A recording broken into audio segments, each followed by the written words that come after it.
লোকসভা নির্বাচন যত এগিয়ে আসছে ততই আক্রমণাত্মক মেজাজে দেখা যাচ্ছে তৃণমূলের ছোট বড় নেতাদের। প্রকাশ্য জনসভা থেকে এমনই হুঙ্কার দিয়ে বিতর্কে জড়ালেন বীরভূম জেলার অন্যতম তৃণমূলের বলিষ্ঠ নেতা ময়ূরেশ্বর 2 নম্বর পঞ্চায়েত সমিতির সহসভাপতি জটিল মণ্ডল। ওই তৃণমূল নেতার বিতর্কিত মন্তব্য সোশ্যাল মিডিয়ায় ভাইরাল হতেই শোরগোল পড়েছে এলাকায়। শুরু হয়েছে রাজনৈতিক তরজা। রবিবার বিকেল 5টা নাগাদ ময়ূরেশ্বর 2 নম্বর ব্লকের অন্তর্গত উলকুন্ডা অঞ্চল তৃণমূল কংগ্রেস দলীয় কার্যালয়ের সামনে লোকসভা নির্বাচনকে লক্ষ্য রেখে এক বৈঠক করা হয়। মূলত পঞ্চায়েত নির্বাচনের পর উলকুন্ডা অঞ্চল তৃণমূল কংগ্রেস সভাপতি আলম মল্লিকের শারীরিক অবস্থা খারাপ থাকার জন্য ওই এলাকায় কোনো রকম কোনো মিটিং মিছিল বা বৈঠক করা হয়ে ওঠেনি। তবে বেশ কয়েক মাস পর উলকুন্ডা অঞ্চল তৃণমূল কংগ্রেস সভাপতি আলম মল্লিকের শরীর সুস্থ হয়ে ওঠার পর রবিবার বিকেলে উলকুন্ডা অঞ্চলের তৃণমূল কর্মী সমর্থকদের ডাকে উলকুন্ডা অঞ্চল এলাকার কর্মীদের নিয়ে এক বৈঠক করা হলো। মূলত লোকসভা নির্বাচনের পূর্বে কর্মীদের মনোবল বাড়াতে এই বৈঠক বলে জানা যায়। তবে এই কর্মসূচি থেকেই অনুব্রত ঘনিষ্ঠ বীরভূম জেলার অন্যতম তৃণমূলের বলিষ্ঠ নেতা ময়ূরেশ্বর 2 নম্বর পঞ্চায়েত সমিতির সহসভাপতি জটিল মণ্ডল কর্মীদের মাঝে বিস্ফোরক মন্তব্য করে বসলেন। কর্মীদের মাঝে থেকে তিনি বিরোধীদের উদ্দেশ্যে বলেন, কেন্দ্র বাহিনী তোর বাবার বন্ধু লয়, ভোট হলেই চলে যাবে আর তখন তুই থাকবি না। কারণ গ্রাম পঞ্চায়েত আমাদের, পঞ্চায়েত সমিতি আমাদের, জেলা পরিষদ আমাদের, বিধানসভা আমাদের, 4খানা জায়গা আমাদের। তুই কোন জায়গায় কোন ঢোল পাততে পারবি না, তুই কোনো জায়গায় কোনো ঢোলই পাততে পারবি না। থানা পুলিশ কোর্ট একেবারে হাড়গোড় ছাড়িয়ে দেবো। ভদ্রভাবে যা বলছি শোন, তুই ভোট দিস আর না দিস, তুই ঘর থেকে বেরোবি না। এই কথাটা এখনই বলে দিতে হবে, একটা রাউন্ড বলে দিতে হবে। এ বিষয়ে শ্যামাপদ মণ্ডল বলেন, উনি যদি কারোর হাত কাটতে পারেন তাহলে এমন মানুষ থাকবে ওনার হাত কাটতে পারে। Bureau report, Birbhum news.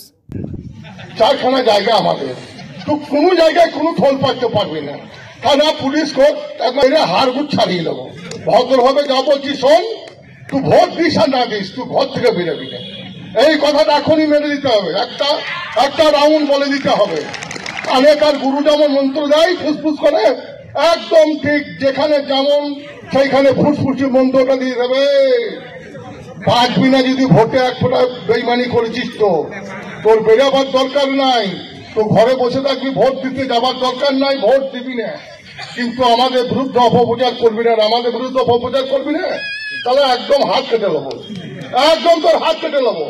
তুই আমাদের নেতৃত্ব ভয়ে ভাতা লিখিস, তোর বাবার বার্ধক্য ভাতা লিখিস, তারা চাল খেয়েছিস, তারা জমির টাকা লিখিস, সব লিখিস, আর ভোটটা দিকে মারবি, ছেড়ে কথায় কইব না। এই হুমকি এখনই মেরে দিতে হবে 2-5 দিনের মধ্যেই, কারণ 7 তারিখের মধ্যে সেন্ট্রাল ফোর্স ঢুকবে। আমাদের দিকে হয়তো আসবে না, কিন্তু অন্য জায়গায় আসবে। ঠিক কেস করে কিচ্ছু করতে পারবে না, কেস আমরা করতেই দেবো না থানাতে পুলিশকে। কোনো কারণে কেবল আমাদের এখানে রিপোর্টটা যেতে হবে। আলমদা অসুস্থ আছে, দরকার নেই আলমদা সুস্থ হবে। আরো আমাদের কাছে খবরও দেবেন কোনো মাধ্যমে, আমরা সব যা করার করে দেবো। নিশ্চিন্তে দল করুন, বুকের ছাতি নিয়ে দল করবেন। মমতা ব্যানার্জির উন্নয়নের সাথে আছে, মমতা ব্যানার্জি আছে আপনাদের পাশে। আমরা যখন ডাকবেন তখন আছে, আমাদের কোনো মৃত্যু হয় নাই। আমি জানি যে জন্ম দিয়েছে সে, আর আল্লাহ জন্ম দিয়েছে আল্লাহ দিতে পারে, ভগবান জন্ম দিয়েছে ভগবান দিতে পারে, কোনো মানুষ নিতে পারবে না। আমি অনেক ভালো করে দেখেছি, তাহলে বামফ্রন্টের দিনে আমাকে মেরে দিত, কত চেষ্টা করেও পারেনি, তাহলে বেঁচে থাকবো। বামফ্রন্ট আমলে কত চেষ্টা করেছিল কাশীপতি ঘোষরা, পারেনি মারতে, তাহলে অত সহজে মরবো না। যেদিন মৃত্যু আছে সেদিন মরবো। তাহলে আমাদের কর্মীরা সবাই যার যেদিন মৃত্যু সেই দিন মরবে, মরার ভয় কিছু নাই, আর তার জন্য আমরা আছি। তো যখন ডাকবেন তখনই আছি। কিন্তু আমাদের কথা হচ্ছে মমতা ব্যানার্জির হাতকে শক্ত করতে, এই নির্বাচনে ঝাঁপিয়ে পড়তে হবে। আমরা এই এলাকায় 3200 ভোটে জিতেছি, লিড পেয়েছি। আমাদের জেলা পরিষদের মেম্বার 3200 লিড পেয়েছে। আমরা সেইটা 5000 চাই।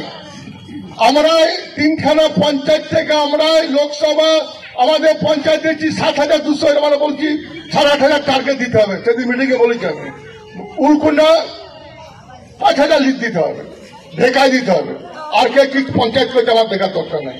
আমরা নিজেদের ঘরটা, মানে আমরা এই পরপর 3খানা পঞ্চায়েত এমন করে সাজিয়ে রাখবো যে কেউ কাউকে যেন লোমের টানলে আমরা যে তার লোম চুল ছেড়ে দেবো, এরকম ক্ষমতা তৈরি করে রাখবো আমরা।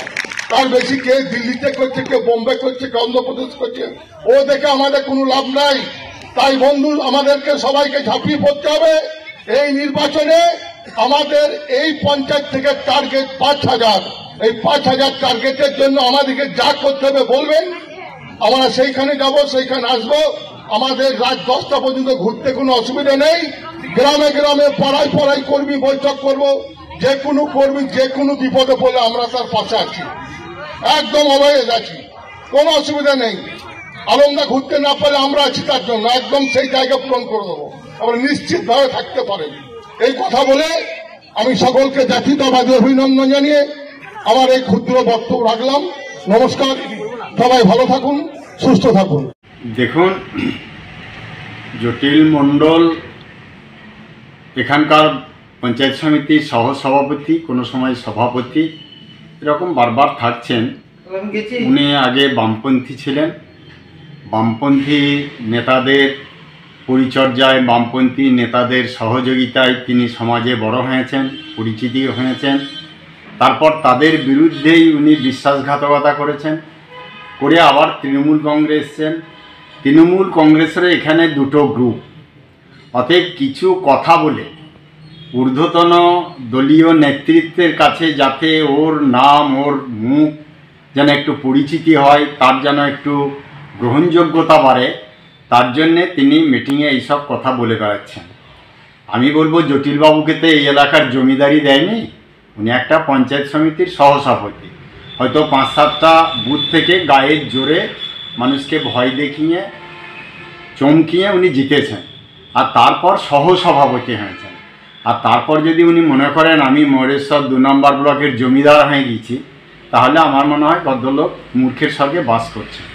আমি ওনার বক্তব্য শুনলাম, উনি বললেন সেন্ট্রাল বাহিনী আসুক, সেন্ট্রাল বাহিনী চলে গেলে আমরা দেখে নেব। এর আগে গ্রামে গ্রামে কানে কানে ফুসফুস করে বলবো ভোট দিতে যাওয়া হবে না, আর দিলে বুঝতে পারবি, হাতও কেটে নেব। তা আমার মনে হয় জটিলবাবুর হাত দুটোতে ইস্পাতের তৈরি নয়, ওনারও তো যেমন প্রত্যেক মানুষের হাত, ওনারও সেই রকম হাত।